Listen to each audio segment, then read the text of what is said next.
মোমোর একটা রেসিপি আমার চ্যানেলে অলরেডি শেয়ার করা আছে, আপনারা চাইলে সেখান থেকে দেখে নিতে পারেন।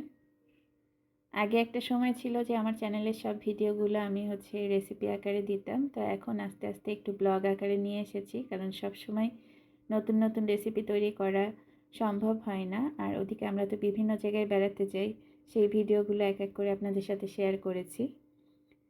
তো এদিকে ফুটন্ত গরম পানি নিয়ে নিয়েছি।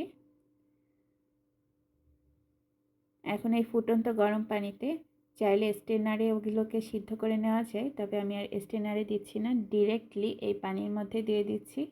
দেখুন এভাবে এক এক করে সবগুলোকে পানির মধ্যে দিয়ে দিয়েছি। দিয়ে প্রায় 15 থেকে 20 মিনিটের মতো এগুলোকে ফুটিয়ে নিতে হবে। 15 মিনিট পরে এগুলোকে একবার চেক করে নিয়েছিলাম, তো তখন দেখলাম যে এটা আরও কিছুক্ষণ সিদ্ধ করতে হবে। তো যতক্ষণ না